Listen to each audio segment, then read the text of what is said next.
When it comes to dragons, I've got opinions. Strong opinions. The kind of opinions that come from watching every single How to Train Your Dragon movie, TV episode, and short film multiple times while taking mental notes like some kind of dragon-obsessed scholar. So buckle up, because we're about to dive into my definitive ranking of the most incredible, jaw-dropping, and downright magnificent dragons in the entire franchise. At number 10, we have the Gronkle.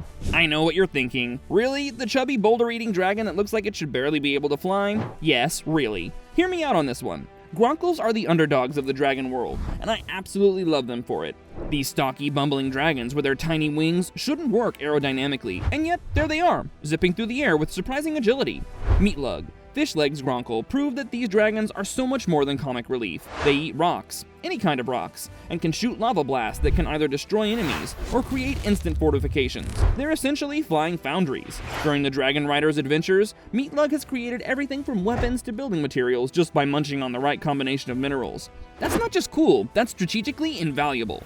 Plus, there's something deeply endearing about a dragon species that's essentially a flying boulder with the personality of an overly enthusiastic puppy. Coming in at number 9 is the deadly Natter. Now we're talking about a dragon with serious style. The Natter is like the athlete model of the dragon world, combining lethal beauty with genuine combat prowess. Stormfly, Astrid's dragon, showcased everything that makes Natters incredible.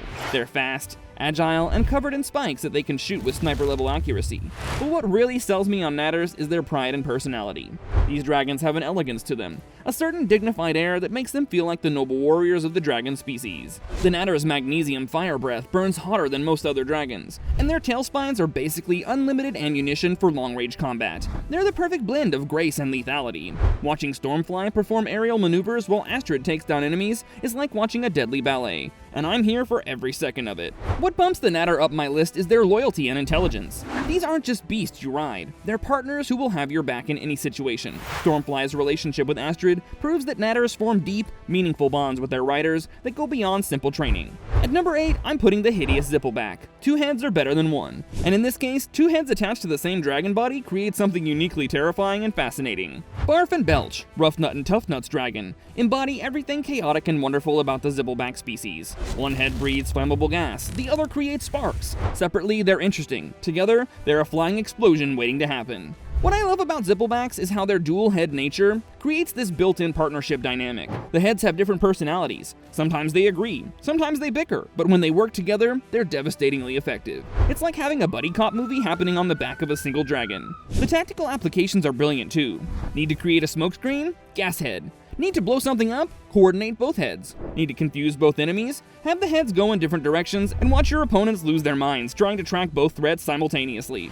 Zipplebacks turn every battle into a psychological warfare operation, and I absolutely respect that. Taking the 7th spot is the monstrous Nightmare. This is the dragon that made me fall in love with the franchise's willingness to make dragons genuinely intimidating while still being rideable heroes. Hookfang, Snotlout's dragon, is pure aggressive majesty. These dragons can set themselves entirely on fire, turning into flying infernos that can torch anything in their path. They're temperamental, proud, and absolutely refuse to be disrespected. In a world of friendly dragons, Nightmares maintain that dangerous edge that reminds you these are still apex predators. They demand that respect. They'll challenge their riders, and they have egos the size of mountains. But when you earn a Nightmare's loyalty, you've got a partner who will literally set the world on fire for you. That combination of danger and devotion is intoxicating. At number 6, we have the Typhoon. Here's a dragon that doesn't get nearly enough love.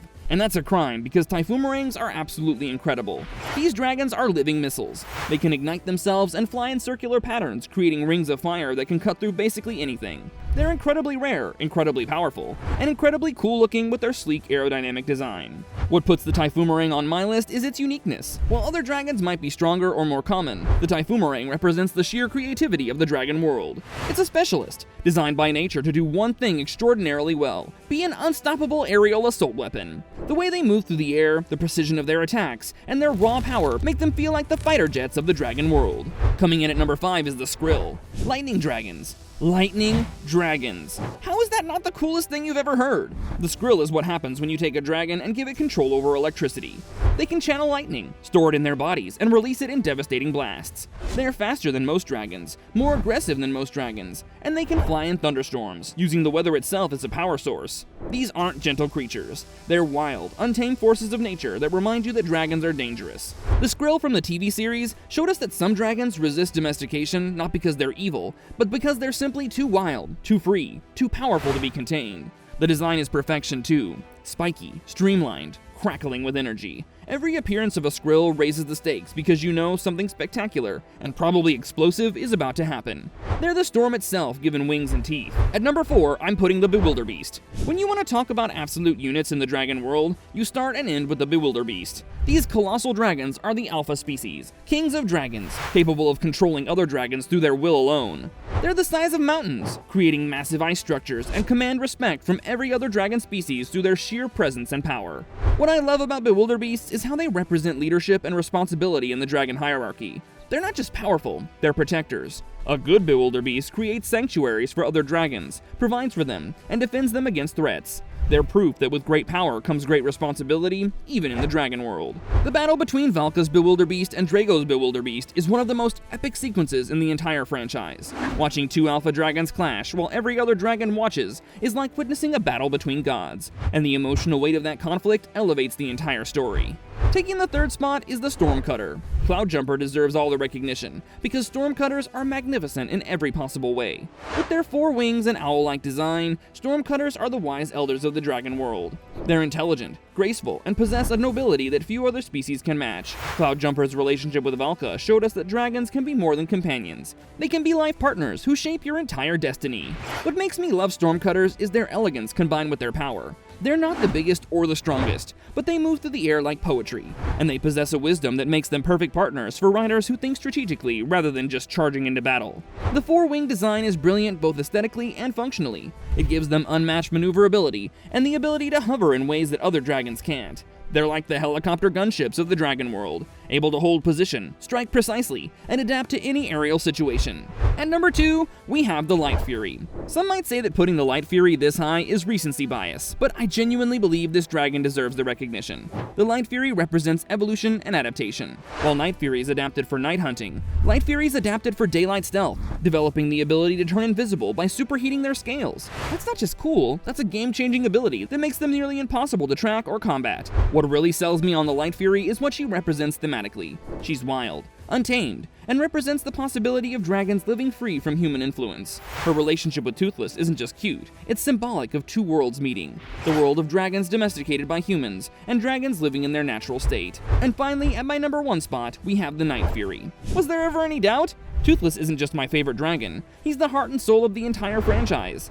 Night Furies are the ultimate dragon species, the unholy offspring of lightning and death itself, combining speed, power, intelligence, and adaptability into one perfect package. What makes Toothless and Night Fury special isn't just their abilities, though those are impressive. They're the fastest dragons, their plasma blasts are the most powerful, and they're intelligent enough to plan, strategize, and adapt to any situation. Night Furies are basically the fighter jets of the dragon world, but with the intelligence of a genius tactician.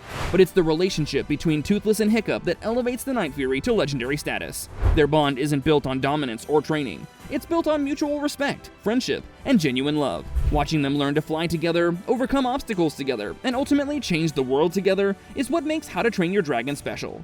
Toothless has personality, humor, loyalty, and depth. He's protective, playful, deadly when needed, and gentle when appropriate. He's essentially a cat with the destructive power of a fighter jet, and the combination is irresistible. The Night Fury design is iconic, sleek, black, powerful, instantly recognizable.